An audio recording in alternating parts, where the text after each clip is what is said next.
लागली आहे.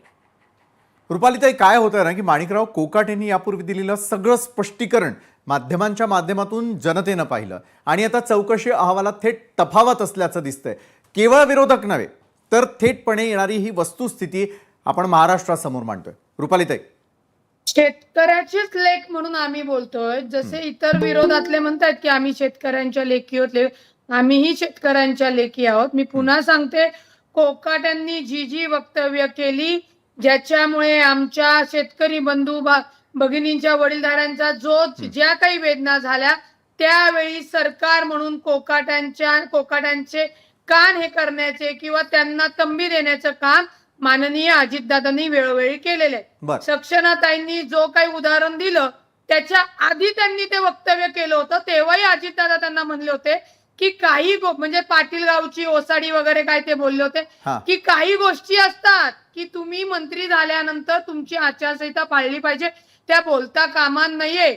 परंतु सातत्याने कसं असतं, मंत्रीपद वारंवार मंत्री झालेल्यांना मिळत नाही. या महायुतीमध्ये जे नवीन आमदार म्हणजे जे आमदार म्हणून निवडून आलेत, भले ते 4-4, 5-5 टर्म असतील, पण मंत्रीपद पहिल्यांदा मिळालेलं आहे.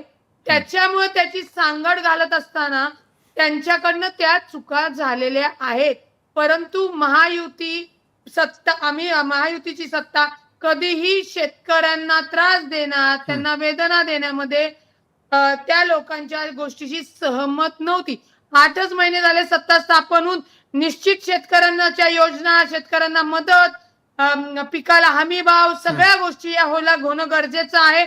बांधावर जाणं गरजेचं आहे.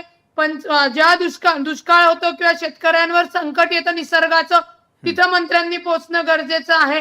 आणि या गोष्टी सातत्याने कोकाटे यांना सांगण्यात आलेल्या होत्या. त्यांच्याकडनं दिरंगाई किंवा तो बेजबाबदारपणा, त्याची जी काही चौकशी आहे किंवा त्याच्या बाबतीत त्यांच्यावर जी कारवाई ती थांबवलेली नाहीये. जो तुम्ही रोहित पवार अहवाल म्हणताय, रोहित पवार अहवाल सांगतायत, रोहित पवारनीच त्यांचे जे कोण असतील त्यांनीच तो व्हिडिओ जारी केलेला आहे. आता स्वतः कोकाट यांनी सांगितलं की मला रम्मी खेळता येत नाही. ठीक आहे, तुम्ही जो अहवाल म्हणत आहात तो 18 ते 22 मिनिटं काय चाललं होतं ताई?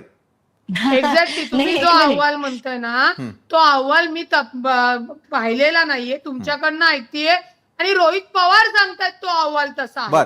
तो अहवाल जर आता सरकारकडे, मुख्यमंत्र्यांकडे, उपमुख्यमंत्र्यांकडे गेलेला असेल तर निश्चित त्याच्यावर कारवाई होईल. बरोबर, तुम्ही म्हणता निश्चित कारवाई व्हावी. सामाजिक कार्यकर्त्या अंजलीताई दमाने आपल्यासोबत जोडल्या गेल्या आहेत. अंजलीताई, मगासपासून नेमकी काय चर्चा सुरू आहे ते आपण ऐकलं असेल.